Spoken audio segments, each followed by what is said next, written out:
Avant de commencer, je voudrais dire un petit mot sur le rapport de nos magasins avec la médecine, qui est un petit peu aussi le thème du jour, un petit peu beaucoup. Dans nos magasins, on parle, on échange avec nos clients, et c'est un peu comme le café du commerce. Je ne sais pas si on réfléchit mieux ou moins bien qu'au café, mais on essaye aussi de réfléchir et de transmettre.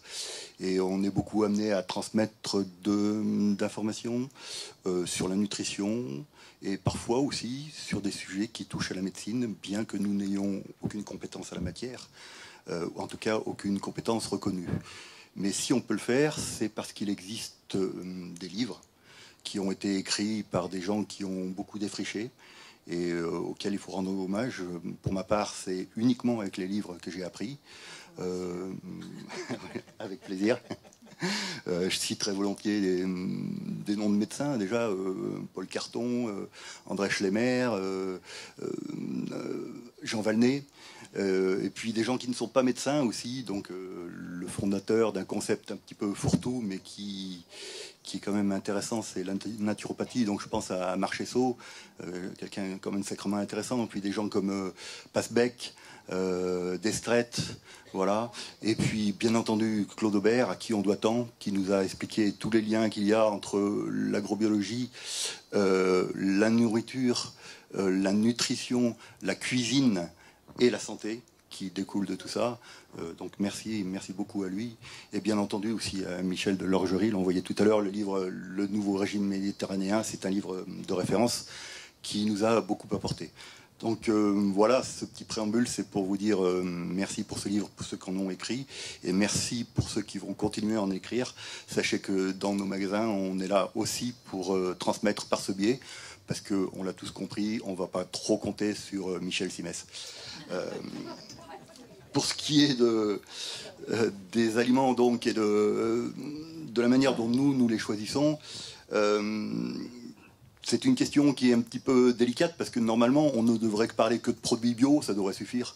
Un produit bio, il est le fruit d'une histoire, il est le fruit d'une certification, et normalement un label devrait suffire à vous garantir, vos clients, des produits qui sont totalement conformes, d'une part au niveau des différentes analyses qu'on peut faire, mais aussi au niveau de l'esprit, parce que le bio, ce ne sont pas que des analyses, c'est un esprit, ça s'appuie sur la vie, hein, tout simplement.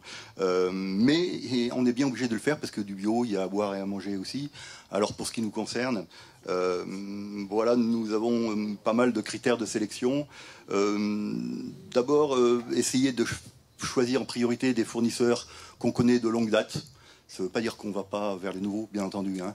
Mais quand on connaît quelqu'un depuis longtemps, ça veut dire que déjà il est engagé dans le bio depuis longtemps. Donc il a rejoint certainement le milieu du bio, ou même il a contribué à le créer avant que ce soit à la mode. Et c'est un gage de qualité. Et puis c'est aussi, pour nous, un gage de confiance. Et c'est grâce à la confiance dans le bio qu'on arrive à produire.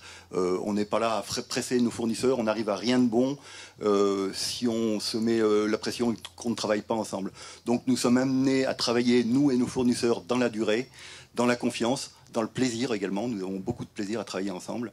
Et l'idée qu'on travaille avec des gens qu'on connaît depuis longtemps, c'est bien.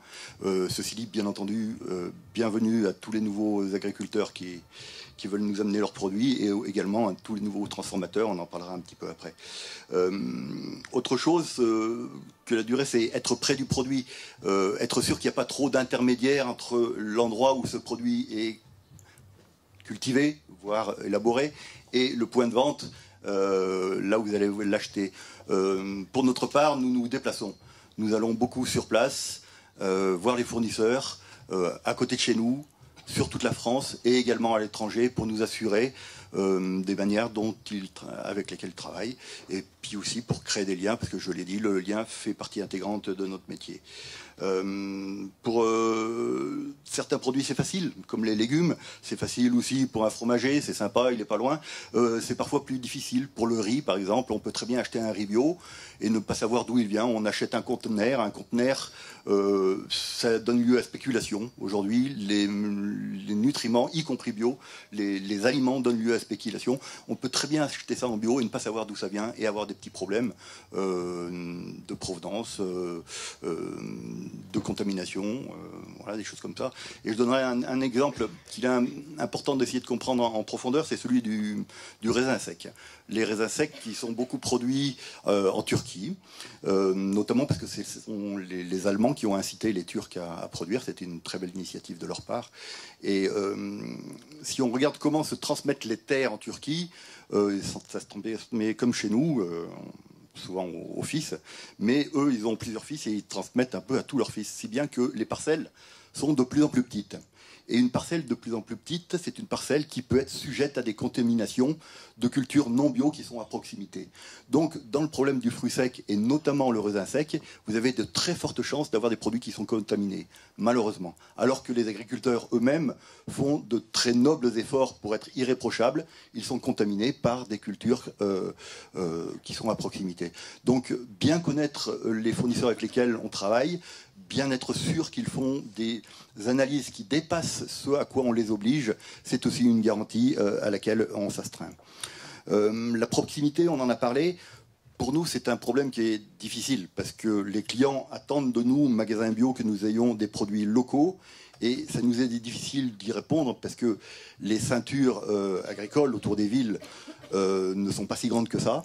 Ceux qui travaillent en bio ne sont pas si nombreux que ça, et ils ont bien raison. On entendait ce matin un témoignage d'une personne qui travaillait en permaculture qui disait qu'il fournissait à ces trois dans un rayon de 3 km. Dans les ceintures agricoles, c'est un petit peu pareil. Ils aiment bien vendre par eux-mêmes et ils ont totalement raison. Donc nous avons souvent recours pour les produits, on dirait de première nécessité, les fruits et légumes, à des grossistes.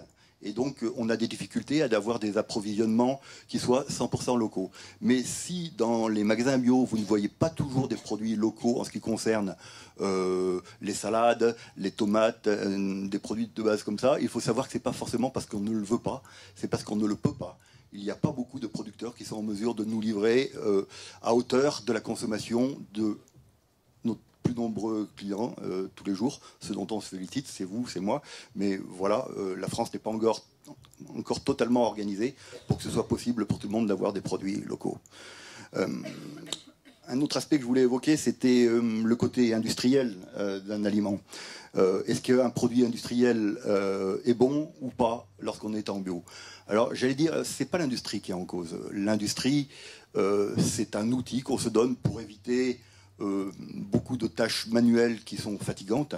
Et c'est également une manière de produire peut-être à plus bas coût, ce qui n'est pas toujours mauvais. On n'a pas tous non plus les budgets pour acheter des articles qui sont de plus en plus chers.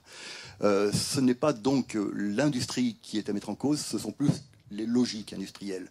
C'est-à-dire que ce n'est pas le fait qu'on ait recours à des outils, c'est le fait qu'on soit dans des logiques de toujours moins cher, de toujours plus d'adjuvants, de toujours plus d'arômes, malheureusement, y compris en bio. C'est un problème qui n'est pas totalement réglé en bio et qui est loin de l'être à mon avis.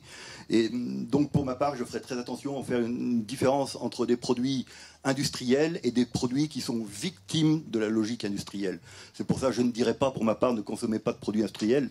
On trouve des très bons biscuits bio qui sont faits à très grande échelle, mais on en trouve aussi qui sont bourrés d'adjuvants. On trouve des chocolats qui ont de la lécithine alors qu'ils ne devraient pas avoir de la lécithine, etc.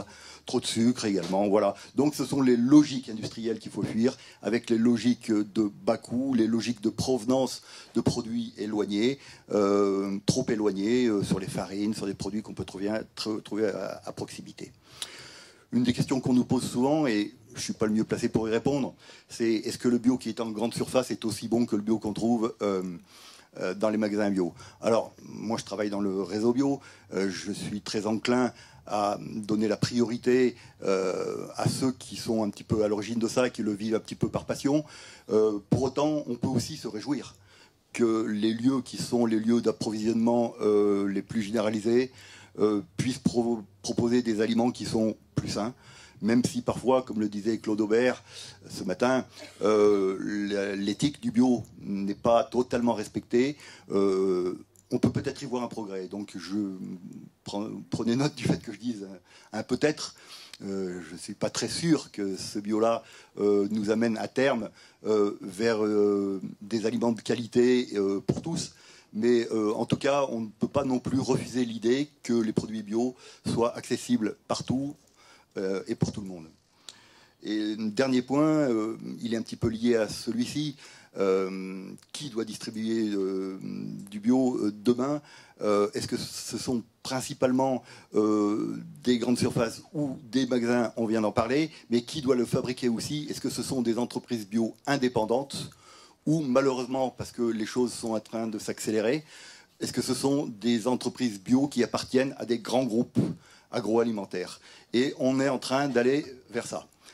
Qu'est-ce qui se passe? Vous avez eu des pionniers du bio qui ont fondé leurs entreprises, qui ont eu le succès qu'ils méritent et qui, à un moment, cherchent à transmettre. Alors, certains arrivent à transmettre à leurs enfants, d'autres arrivent à transmettre à des personnes qui ont les mêmes vues très engagées dans le bio, mais certains n'ont pas d'autre solution que de vendre à des grandes entreprises agroalimentaires. Et nous avons donc le bio qui rejoint les groupes alimentaires, ce qui, a priori, n'est pas souhaitable, chacun en conviendra. Alors, c'est pas parce qu'une entreprise appartient à un grand groupe alimentaire qu'elle ne fait plus de produits de qualité, mais en tout cas, on se méfie du fait que cette logique ne se répande pas au-delà de ce qu'il faut, parce que s'il n'y a plus d'équilibre entre un réseau bio indépendant de gens qui poussent à la qualité, à la compréhension et à ce que Claude Daubert appelait ce matin l'éthique du bio, si jamais ce réseau, qu'on dira donc indépendant, n'est plus assez important et perd le côté majoritaire, pour l'instant on est un petit peu à égalité, il y a un danger pour le bio. On fera un autre label. Allez, c'est une conclusion très positive à laquelle je souscris. Merci beaucoup et merci à l'MC pour ce travail.